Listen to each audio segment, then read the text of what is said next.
If I have one vote to spend on the candidates I know, why should I pass by a friend just to vote against a foe? If I choose the strongest three, then at least I'll have my say. One of them may speak for me and keep my foe away.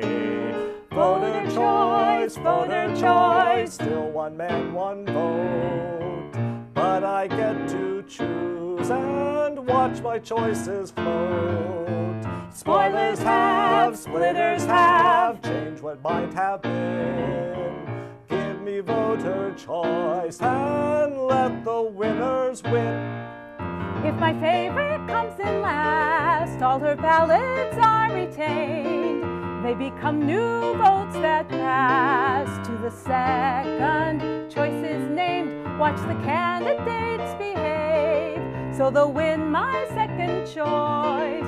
Watch the voters come in waves, 'cause now they have a voice. Voter choice, still one woman, one vote. But I get to choose and watch my choices float. Spoilers have, splitters have, changed what might have been. Give me voter choice. Give me voter choice. Give me voter choice and let the winners win.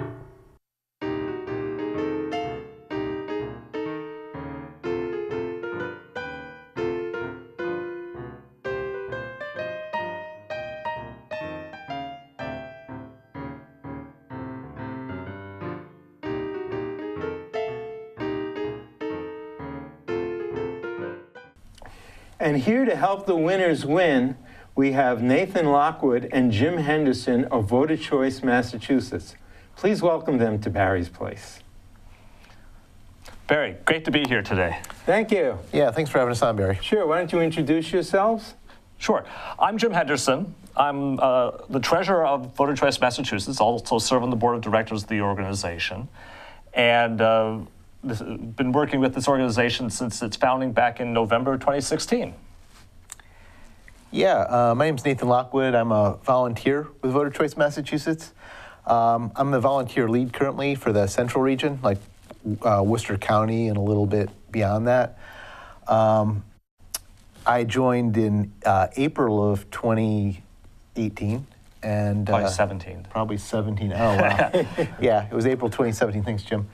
And yeah, and I work down the road in Billerica, live in Lunenburg, Mass. Great.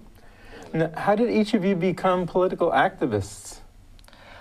Well, I can go back probably to 1980s. I'll show you how old I am. But I wouldn't worry about age with me as a host. All right, fair enough, Barry.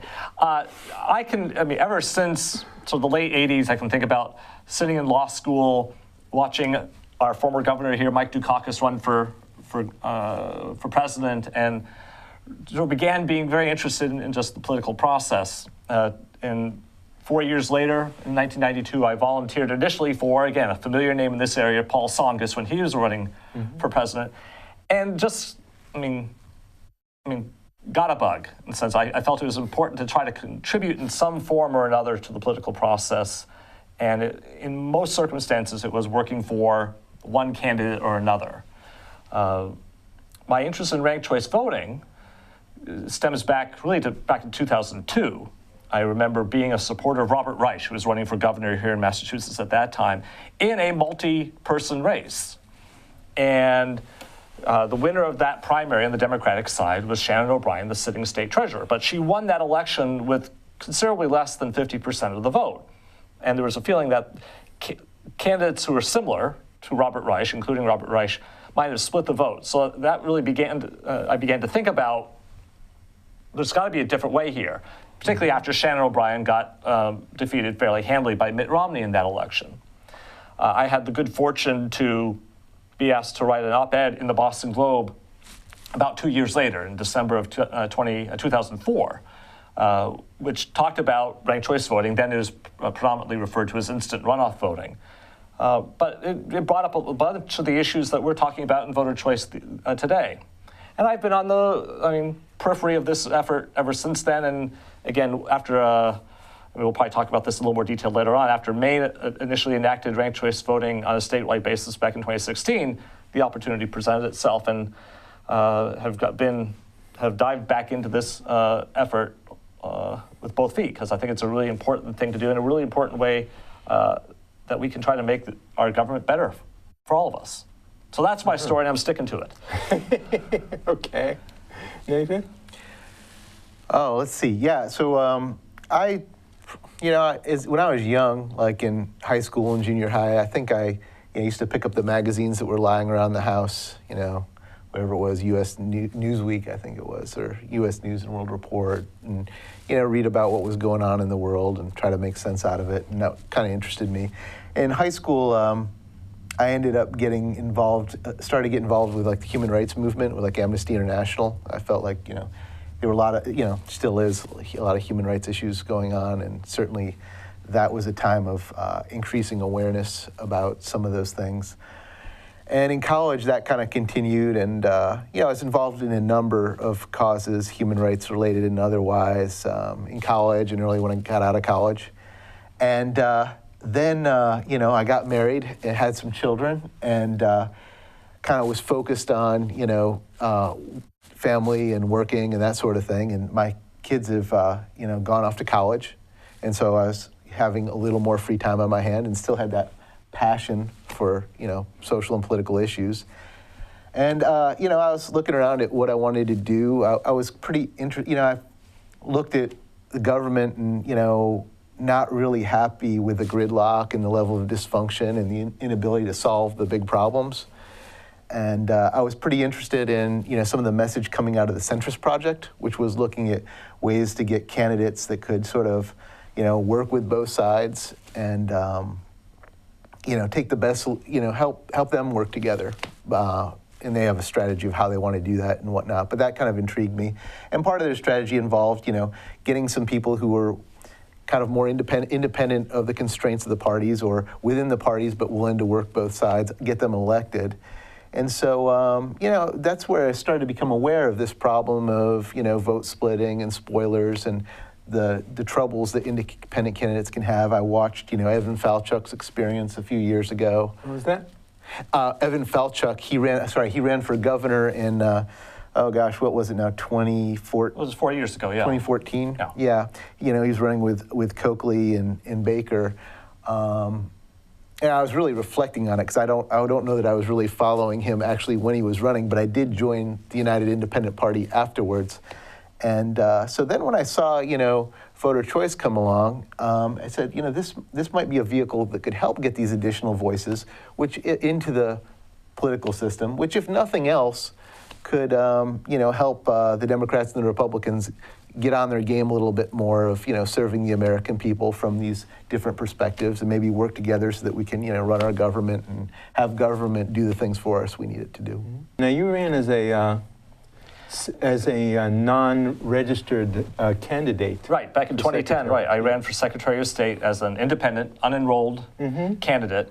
And I did that, partially because I saw electoral issues as being really fundamental to our process of government. That if we have bad elections, if we don't elect people in a way that really represent the constituencies that are out there, be it local, community-wise, or statewide, then you're not going to have people responsive in government to the needs of the people. And so 8 years ago, I felt there was a need to have some of these issues, like ranked choice voting, be put to the fore. So that's how I came about running. Needless to say, I'm sitting here today and I'm not up at the State House, so I didn't win that race. But it was exciting to hear my opponent in that race, Bill Galvin, earlier this year endorsed ranked choice voting. And so some of these topics, I won't take credit for it, but some of these topics that myself and others have tried to put forth, we're now beginning to see them become more mainstream. And when Bill Galvin endorses ranked choice voting, that's a pretty good sign for the work we're trying to do here. I think so. This is probably a good time to run the video on ranked choice voting. On how it works. We've talked about it. How does it work? So let's run it. That's right. Okay. In most elections, you only vote for one candidate for each office. But in some elections, voters can rank 3 or more candidates for each office. It's called ranked choice voting. Here's an example of how it works. All of the candidates will be listed on the ballot in 3 columns. Make your first choice vote in column 1 by filling in the oval of the candidate you'd most like to win. Vote for your second choice in column 2 and make your third choice in column 3. That's all there is to it. Now let's see how the votes are counted. Let's say there are 4 candidates running for mayor: Asha, Zach, Omar, and Lucy. Once the polls close, we count all the first choice votes first. To be elected mayor, a candidate needs more than half the votes. In this example, Asha has more than half of the votes, so she's declared the winner. However, if no candidate gets more than half the votes, we start eliminating candidates and counting the next choices of those who voted. In this example, Zach is the candidate with the smallest number of first choice votes, so he is cut. We use the second choice votes on Zach's ballots and count those voters' second choices instead. If one of the remaining candidates now has more than half of the total votes, that candidate is declared the winner. If not, the next lowest candidate, Lucy, is eliminated. Her votes are now counted for the next choice on the ballot. Some of Lucy's votes went to Zach, who was already eliminated, so those new votes for Zach instead count for those voters' third choice candidate. We are now down to 2 candidates, and Omar clearly has more than half of the votes. That makes him the winner. That's how ranked choice voting works. For more information on ranked choice voting, visit our website. One of the things that's really important to know about ranked choice voting is that it really it's governed by what the voters choose. And as you saw in that video, when you saw the different sort of people moving from one candidate to another, it's based on what the voter chose. It's not that the candidate gets to say, yes, I want my votes to go to this person. It really is, it empowers the voter to express their opinions and, again, make sure that it's the majority of the constituency that's electing the candidate. And I think that's one of the most fundamental, really most important aspects of ranked choice voting that we can emphasize. It's the majority rule. We've learned that ever since we were kids, but this is a way that we actually could put it into practice at the same time allowing more than 2 candidates run in a race. What problems does ranked choice voting solve? Yeah, so without this ranked choice ballot and this counting that we just watched, if we think back to some of the elections, some of the key elections in, distant and recent memory, what happens is our system, the way we vote, pick one candidate, no matter whether there's 2 running or 5 running, it works really well if there's just 2 people running. You pick the one you want, we count up the votes. One of those 2 candidates wins with the majority, unless the very rare cases where it's a tie, in which case we flip a coin and figure. But that's very rare, yes. It's extremely rare, right? So our current voting system works fantastic with 2 candidates running.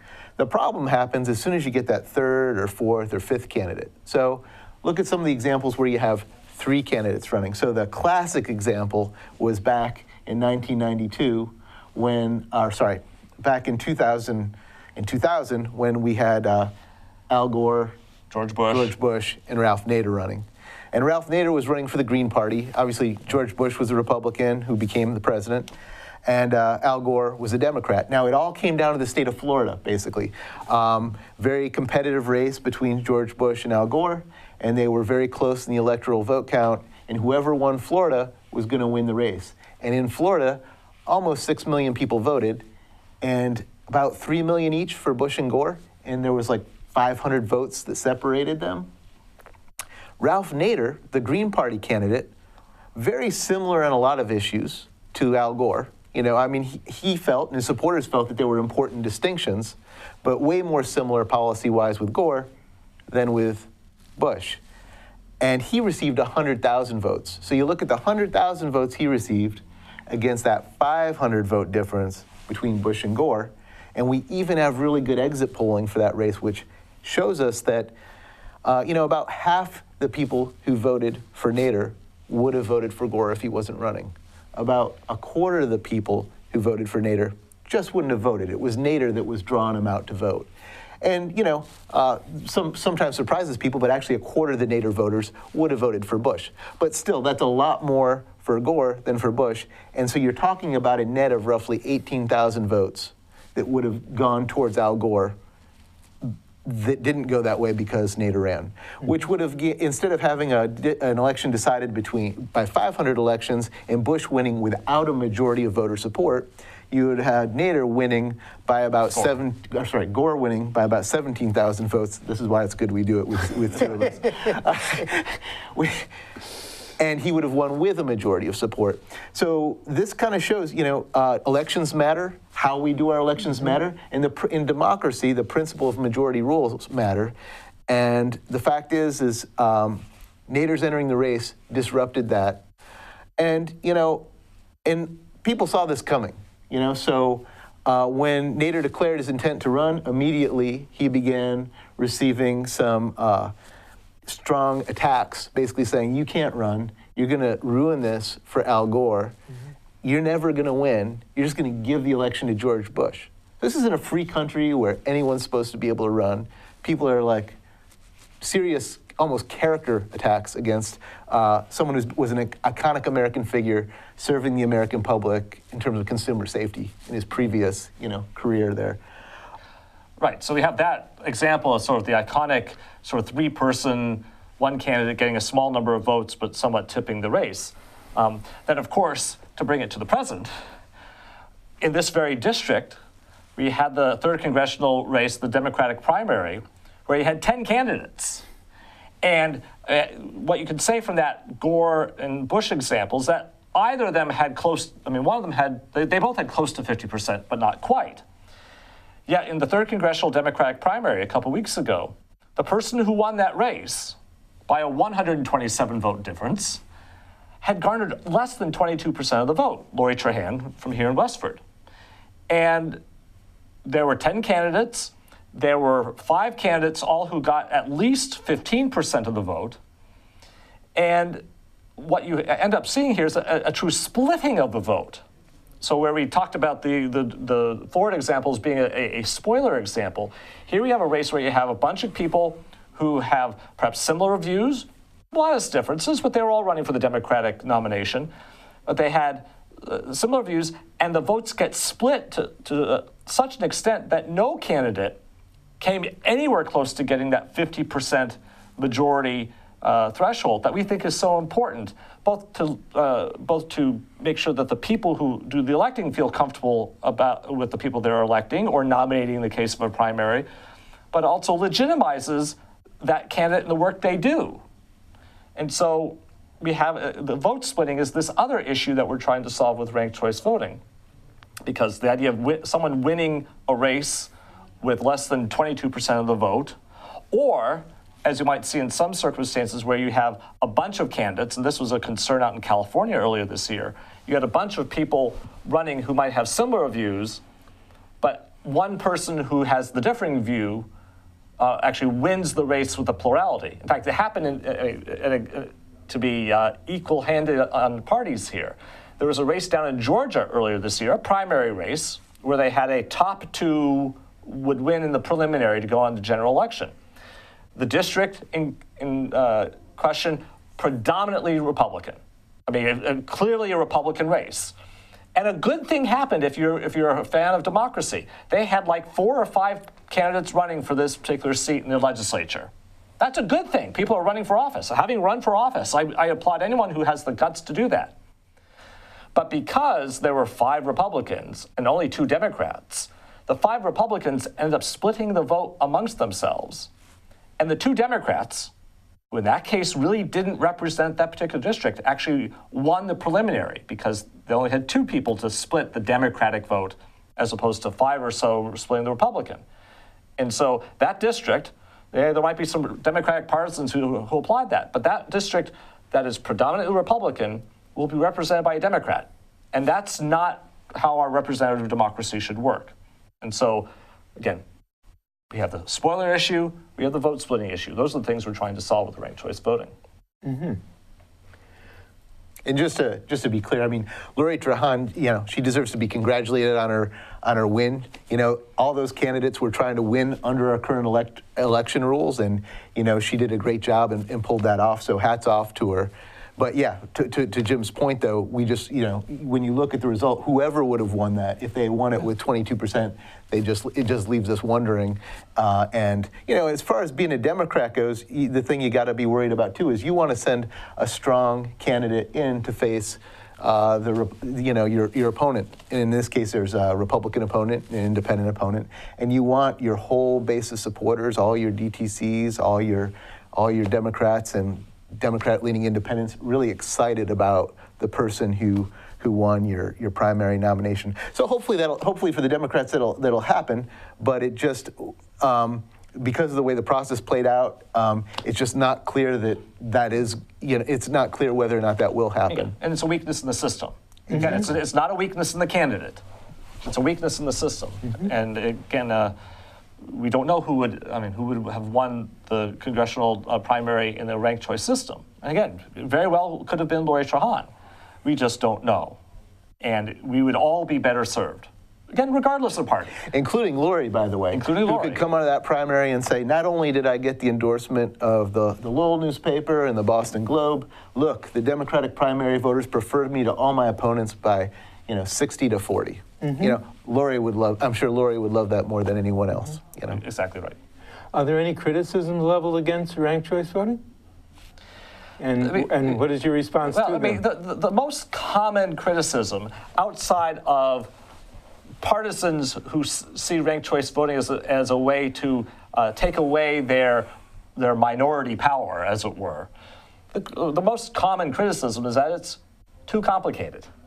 So how do we do this? So actually, do you mind if we stop there? I think your first one is worth digging into. Sure, go ahead. So whenever you hear a group in a particular, so ranked choice voting is a nonpartisan issue. Yeah. There are people all over the world of all political persuasions who support ranked choice voting. There are also people of all persuasions all over the world who oppose ranked choice voting. When you drill into a particular situation where there's seems to be not only an individual but a political group opposing ranked choice voting, what you will often find is that the views they espouse and represent are not shared by a strong majority of the people who elect the leaders there.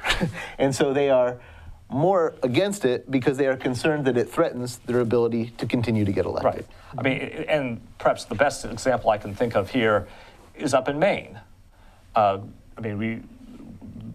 ranked choice voting came to be in Maine is in large part due to the election of Paul LePage as governor back in 2010, when he was elected with roughly 37% of the vote.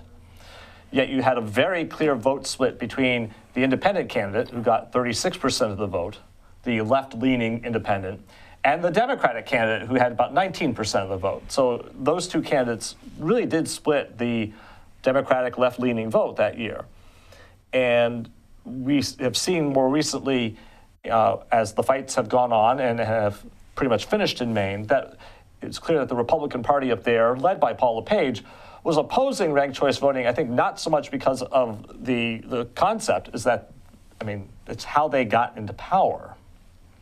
And so the idea that here's a reform that is on its face nonpartisan, it's not designed to be pro-Democrat, pro-Republican, it's simply pro-majority. Mm-hmm.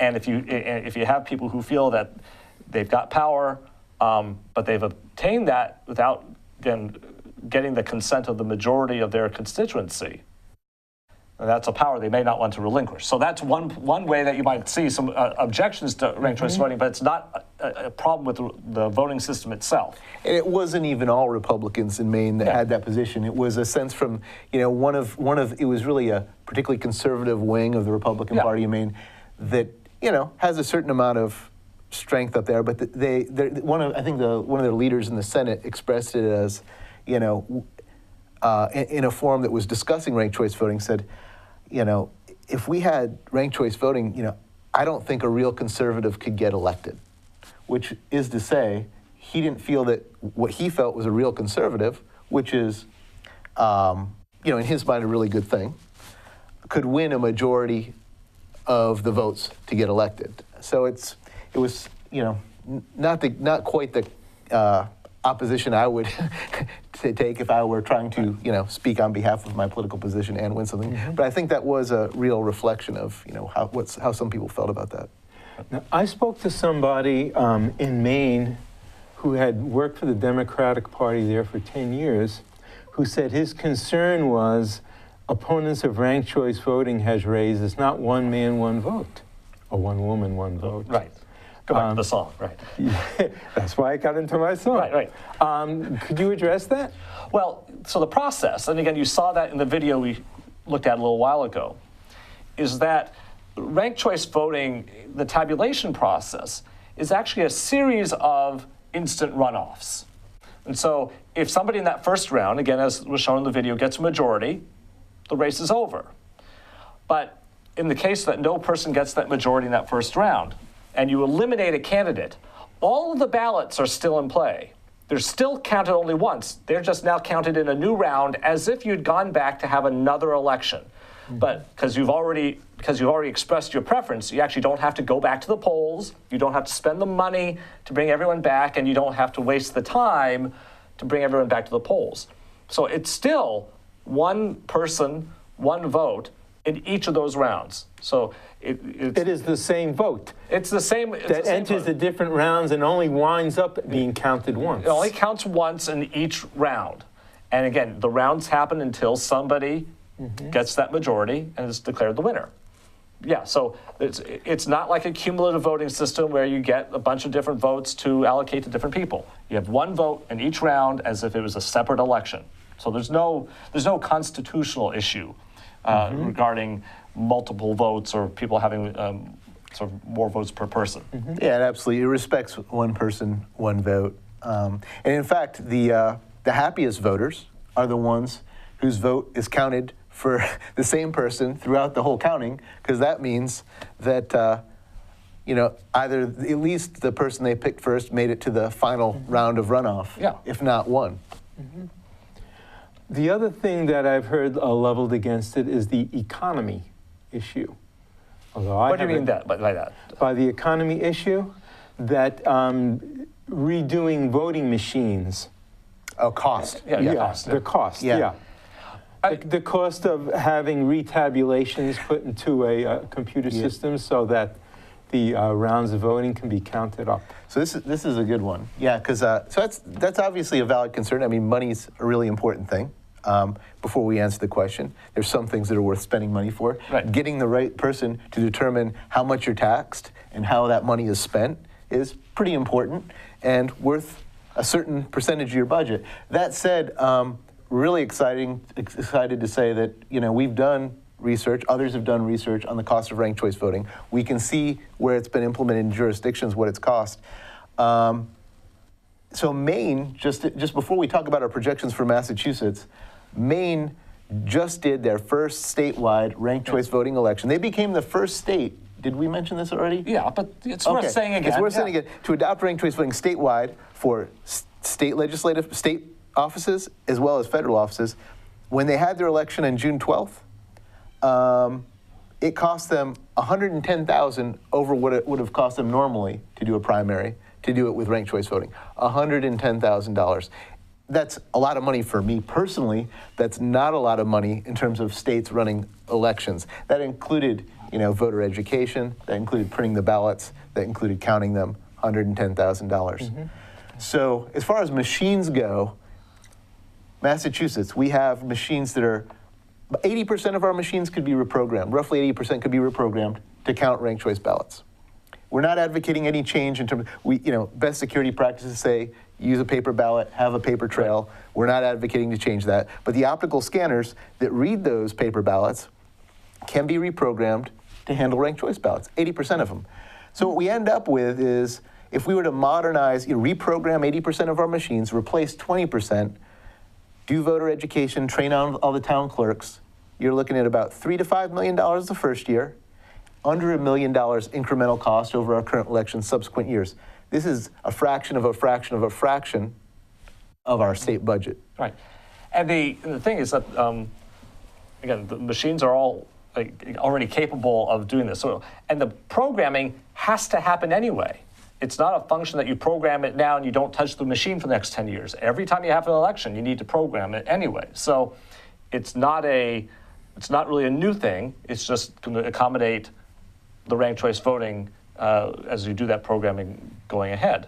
And it gets even better than that, as if, how could it be cheaper? That's but right. Wait, there's more.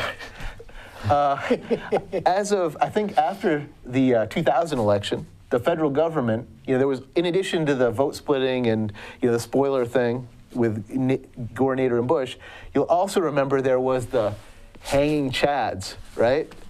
And the hanging chads, there's a problem with voting equipment, and they had to do a recount in Florida. Yeah.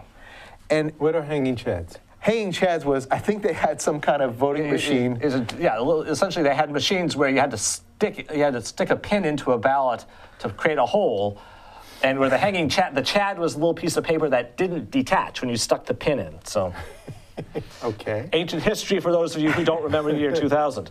Yeah, a lot of things on the news of people in Florida holding paper up like this. Mm-hmm. But the federal government decided that they did a review, and there was a need to modernize the country's election machine or equipment. And so there was a large federal grant made to states specifically for upgrading election infrastructure. And, our state was, I guess, very economical in terms of our maintenance of our infrastructure. And as a result, we still have most of, like 42 million of the initial grant. And I think there was a recent disbursement of additional HAVA funds. I forget what HAVA stands for. Help America Vote Act. Help America Vote Act. So there's now like close to $50 million in funds earmarked, can only be used for upgrading election infrastructure.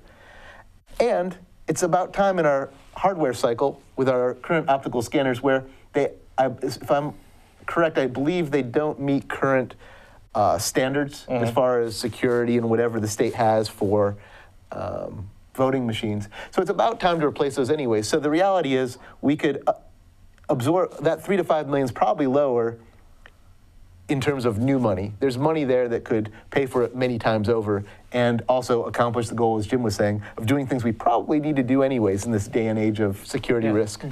And one other thing about cost savings, which has nothing to do with the machines, but one of the potential benefits of ranked choice voting, if it were applied at the municipal level. Many municipalities around the state will have their city or town elections, and they'll have a preliminary election because they got so many people running for an office. But those preliminary elections are usually held at sort of weird times during the year. They are always extraordinarily low turnout elections. But you still have to have all the people necessary to run the polls and be there all day long and be open all day, and you tie up the gymnasium at the elementary school all day when you do that. And you can actually use ranked choice voting at the municipal level to actually get rid of the need for that preliminary election and save money by, again, only having that single election. Because you have ranked choice voting, you can be assured of the majority winner on the main election day without having to spend the money to actually have the polls open on 2 different days. And you make sure that more people have a voice when that final election happens. And so that's an often unspoken cost savings that we can see with ranked choice voting. Wouldn't necessarily apply to statewide races. We're not talking about getting rid of primaries from a party perspective. But at the city and town level, where the budgets are much more closely watched by the people in those places, you can say, hey, we can get rid of an election and save the money for that, and we can apply it to our schools perhaps, or our police and fire, what have you. Yeah, New York City is really looking at ranked choice voting, or also known as instant runoff voting right now, for the reasons Jim was talking about. I think there was an election recently, I don't know if you remember Ross Perot's party, the Reform Party. Well, they still exist, and I guess they have primary elections in New York, and there was, I forget what exact rules are in New York City, but if one of those candidates does not win by a majority, or I don't remember what their rules are, they may be different than Mass, but they would need to either have a preliminary or a runoff. And the cost to New York City to run those in all their boroughs, or, I don't know if it's Manhattan or citywide, is, I believe, in the tens of millions of dollars just for a single election. So it is a very serious cost issue, and they're very closely looking at adopting ranked choice voting for that reason. Yeah. What impact do you, has ranked choice voting had on campaigns? Well, one of the great things about ranked choice voting is that it forces people to campaign positively, because as you saw in in that video earlier, there's an interest in trying to convince supporters of other candidates to at least make you the second choice. So in our current system, where the first past the post system, I can benefit just as much by saying things positively about myself as I can about saying really horrible things about you, Barry. And it's really, and if you're running in the election. If you're running in an election. But, and we've seen that in our politics in general, that candidates will far more often just resort to the negative campaigning because that benefits them just as well. In a ranked system, where getting those second choices may have a very strong impact on whether or not you win, you're certainly not going to say bad things about Barry, because Barry's supporters might be my supporters too, or at least might make me their second choice, and that might help me win in an election. And so we can say that in an abstract. Oh, yeah, of course that makes sense. You want to get those second choice votes. But we're now seeing it in practice. So there are two really good examples. The city of San Francisco has used ranked choice voting for its municipal elections for about 14, 15 years at this point. And they had a special election for mayor this year. Their prior mayor had passed away suddenly. And so they had a special election back in June. And in a ranked system, I think there were 4, maybe 5 candidates. 2 of the candidates, individuals of Jane Kim and Mark Leno, actively campaigned together. I mean, think about that. They were running for the same office. They both wanted to be mayor of San Francisco, but they made the determination that their viewpoints and their approach to running the city were sufficiently similar that they would both benefit by campaigning together. So they did TV ads, they did print ads, they went out in public together. And again, Jane Kim, I said, I want you to be my first choice. But if you think Mark is better, that's fine. At least make me your second choice. Mm-hmm. And when the vote tabulation came in on election day, the vast majority of the votes that Jane got, she came in third. Mark Leno was in second after the first round with no majority. The vast majority of her votes did in fact go to Mark Leno because of this joint campaigning. And again, obviously, if you're campaigning together, you're campaigning positively. You're talking about what you stand for. Now, in that race, which went to sort of post-election day counting of military ballots and absentee ballots, is a really close election. London Breed won that race, but she ended up winning it with a majority. But it really required sort of taking into account the voices of all the voters there in San Francisco. Very similarly, in the Democratic primary in Maine for governor this year, 2 candidates, Mark Eves and Betsy Sweet, again, competitors. They were both running for governor, but they had been cohorts in the legislature, both recognized as sort of progressive members of the Maine legislature. And they likewise made the same determination that their viewpoints, what they were running for, really called upon them to reach out to the very same people. And instead of trying to bash each other, they supported each other. Now, not all candidates will be like that. And certainly when we get to general elections, you're going to see the distinctions between candidates become a little more clear. But in a system where we would certainly like to see more people running for office, and they don't all have to be Republicans and Democrats, that a race, a campaign where people are really required by the structure of the election system to say what they stand for, not simply what they're against, I think will better serve the electorate, because we'll know what we're voting for. And it may, in fact, inspire more people to vote because they're voting for something, not simply discouraged by voting for the lesser of 2 evils. Mm-hmm. And I think that's a really exciting opportunity we can see with ranked choice voting. I think we all benefit. And then one more thing going along those lines is that even the losers in those races may have an impact on government. And this may be seen more when you have different parties. But you could picture a scenario where we have ranked choice voting here in Massachusetts. Now, typically, if you're running for governor, say, you'll certainly have a Republican, certainly have a Democrat. you might have a Green Party candidate. You might have a Libertarian. Now, because of the concern about vote splitting or spoiler candidates, it's rare for Libertarians or Greens to get a lot of votes. That doesn't mean that people don't support them. If voters are free to vote their preference, knowing that they're not going to waste their vote, they're not worried about the spoiler effect or the vote splitting effect, my prediction is that the votes that those third parties will get will be surprisingly high. They won't necessarily win. But if a Green candidate gets 15% of the vote, all of a sudden that's a big deal here in Massachusetts. And the person who got the benefit of those in the ranked system, in the instant runoff system, will need to govern knowing that they got votes from Greens. They won't have to necessarily adopt the entire Green platform. But if they don't, if they ignore the Green voters altogether, they may not get those second place votes next time. And someone else may get them to win the election.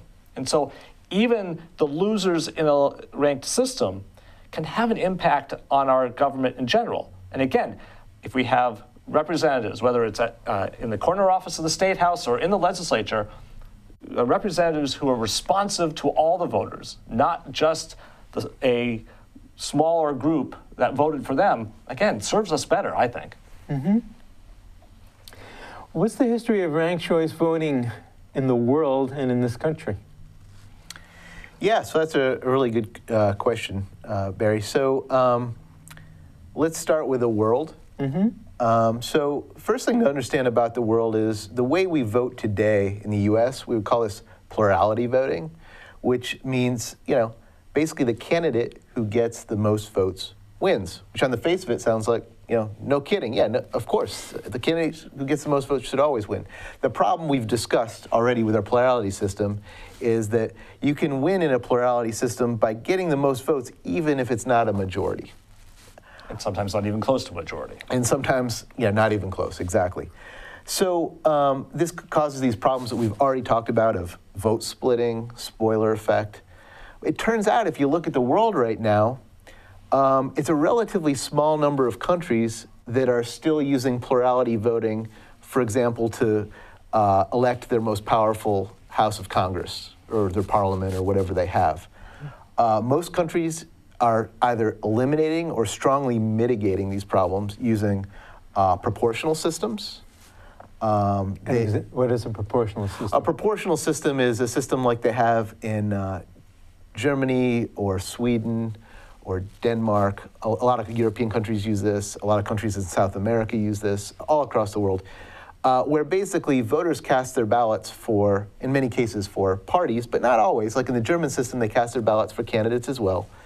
But the system has mechanisms so that when they form the parliament, they look at the voters' votes, and the parliament is formed so that the representation is in proportion to how people voted. So if a third of the people voted Democrat, a third of the people in parliament are Democrats. If a third of them voted for libertarians, a third of them are libertarians. If a third of them voted for conservatives, a third of them are conservatives. That's kind of the basics of proportional representation. The mechanisms differ depending on how it is, and there's mixed systems that combine it with other things. But big point is most countries use proportional representation in some form, and depending on how thoroughly it's used, it either eliminates or mitigates these spoiler and vote splitting problems we're talking about. Then there's two countries, Ireland and Australia. Ireland has used ranked choice voting for 100 years. Australia has used it for almost 100 years, since 1922. They use it for both houses of their parliament. Ireland uses it to elect their president, which is kind of a ceremonial position. It's used at a local level as well in many countries in the world, including New Zealand, Australia, Scotland, Ireland. So there is ranked choice voting that's been used for like 100 years in many parts of the world.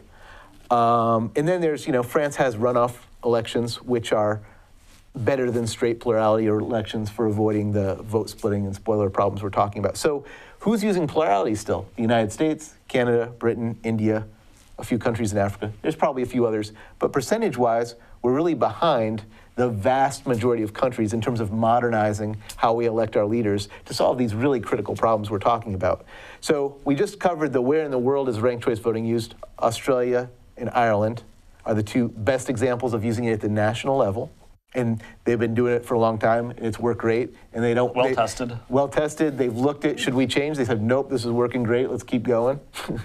One country, New Zealand, in 1996, is the latest country to switch from plurality voting. They adopted Germany's mixed member proportional system. It's looking like Canada's likely going to flip in the next 5 or 10 years. Justin Trudeau ran on an electoral reform platform. One of their western provinces is, I think... Yeah, British Columbia is about to have a referendum on adopting a proportional system for their their provincial parliament. So that covers the world picture. Any questions about the world picture? We'll move to the U.S. Go ahead. Okay, U.S. picture. So U.S., at a state level, Maine became the first state ever to adopt it for all state elections, both state and federal offices. So that was a huge, we've lived through history. Right. And, November 2016, and they're moving forward. They're going to have ranked choice voting in their general election in November. We're living it. We're watching it. We're trying to bring it to Massachusetts. Now, at a municipal level, there's a history of ranked choice voting that goes back, I think, into the early 20th century. There was a number of cities that was using ranked choice voting, similar to what Cambridge, Massachusetts still uses to this day. Yeah. Cambridge, Massachusetts was a little late in the game in terms of that pack. They got in on it in 1941. Yeah. But they haven't looked back. They've been using it ever since. And then in the recent history in the U.S., Maine's like the latest thing, a whole state using it. But as Jim was alluding to, in the around 2005, 2004, Yeah. the Bay Area, several cities in the Bay Area adopted it. And since then, I think now there's like probably 15 or 16 that have adopted and 12 or so that have actually already started using it. Right. I mean, we saw the video from Minneapolis. They've used it for a number of recent elections. St. Paul, their sister city, is now using it. And Santa Fe, New Mexico used it for its first time earlier this year. And we're seeing these other places. There's an effort. It has actually been adopted in Memphis, Tennessee, hasn't been used yet. And there are noises coming out that the people in Memphis actually want to see it used. So again, there's growing interest, and both on the heels of the successes we see at the municipal level, the success we see in Maine, people are paying attention to it. And, Yeah. I mean, there's been a lot of coverage, certainly in both the local media and national media. I mean, I say tongue-in-cheek that noted liberal David Brooks, columnist for the New York Times, back in May, came out with a very strongly worded opinion piece in favor of ranked choice voting. Titled One Reform to Save America.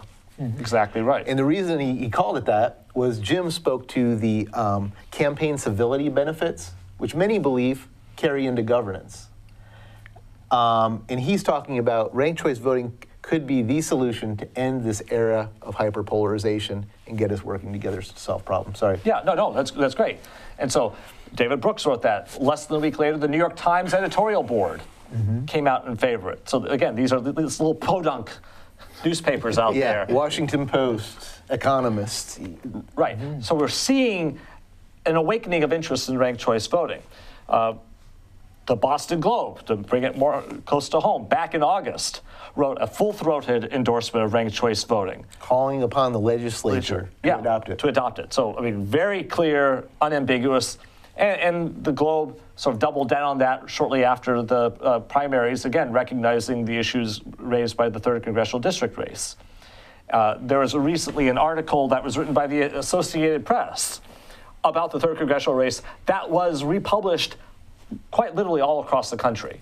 And so talking about what's happening here in Massachusetts and the work we're doing with Voter Choice Massachusetts to try to bring RCV here. And so, again, the winds of change are very much behind us. And it's very positive and very encouraging. What has been happening in Massachusetts in terms of your gathering support? Central leader? take the lead here, right? Okay. Yeah, I actually want to step back to the previous question. All right, go. So I think this leads into Massachusetts. So we talked about, you asked us a good question about what's going around the U.S. And one thing that's really exciting, so one thing we've seen, first of all, in the world is, we talked about how they use ranked choice voting, proportional representation. Some refer to these as fair voting systems because they solve these problems. And one of the things we see in fair voting systems is much higher voter turnout than what we see in plurality systems. And so, there's been this question, one of the criticisms that people who haven't seen ranked choice voting in action have is, well, is it going to be confusing? Is it going to deter voters from voting? And the data is pretty clear now, not just the global data, which has always been clear, but the US data in these cities is voters understand how to do it. They're using the rankings on their ballots. And thirdly, as the United States, in this new wave of ranked choice voting that sort of started in the early 2000s with the Bay Area, has gone across the country, municipalities and the infrastructure that's supporting them in transitioning ranked choice voting is getting better at running ranked choice voting elections. Candidates are learning how to run in ranked choice voting elections. Voters are learning how to vote. So initially, the turnout, even out of the gates with ranked choice voting, was comparable to our existing elections. With the runoff situation, it was actually better than the old runoff situation because there's a big turnout problem with these municipal runoffs where people don't turn out to both legs of the runoff or the preliminary runoff format or preliminary general. But what's really exciting is it's really taking hold now. And if you look at the last year or two of ranked choice voting elections, they're just starting to get off the charts as far as voter turnout. I mean, they're municipal elections. There's still room for improvement. San Francisco had a 53% turnout at the election Jim was telling you about, which compared to a 35% turnout statewide in California for the statewide primaries. So held on the same day. Held on the same day, exactly. There was more ballot errors on the plurality statewide ballots than there were on the San Francisco mayoral ballots. It's kind of suggesting that the ranked choice ballot is actually certainly no more difficult to use than the other ballot. And Minneapolis had a 43% turnout on this completely off-cycle municipal election this past November, where it was just Minnesota municipal, no state offices running, no federal offices running, 43% turnout, blew away the expectations. They had to print ballots at the precincts because they were running out of them. Santa Fe, much like Memphis, the city council there, you had asked before, who opposes ranked choice voting? Well, a lot of times, people who are currently seated politicians are nervous about it because they feel, they're running in politics because they feel they can do the most good. And they got elected under one system, and ranked choice voting is changing the rules. I mean, we got to take any change to our electoral system is something that has to be taken seriously. But particularly if you were elected, if you had invested a lot of your life in getting elected, and it was under one system, and I said we're going to change the system, you might not be the first big fan. We might be able to get you on board with it when you saw how important it was, how valuable it was, and how you really could win under that new system. But you might be reluctant initially. So Santa Fe, they were reluctant initially, the city council there. They were reluctant for a decade or so, I think. But finally, there was a court case that said, hey guys, you got to do this now. They had their election, blew away turnout expectancy. I think it was 38% turnout versus, much lower turnout in the 20s in their previous mayoral turnout. Went really well. The mayor that was elected had like 30-some% in the first round, but because they had ranked choice voting, when they did the instant runoff calculations, they were able to see that mayor actually had almost 66% support over the other candidates, which gave him a tremendous mandate. So these are just a few of the recent experiences. We could go on and talk about some of the other cities, but I wanted to make sure we talked about turnout and address some of your questions about some of the objections and how the data is showing that ranked choice voting is really doing well. And can you imagine if it's increasing turnout in municipal elections, where the stakes are important, but when you compare those stakes to state legislatures and the federal government, what could it do for turnout for these things that, really... Particularly if you as a voter know that your candidate is in the race, that you have, this person you like, you can vote for her or him. And that's, really at the end of the day, the most important motivating factor. I have someone to vote for. Mm-hmm. Right. And that gets people out to the polls. So we're very excited about the work we're doing here in Massachusetts, for sure. We've grown for a small group meeting in an office in Boston back in 2016 to a group that really has a very important presence throughout the Commonwealth.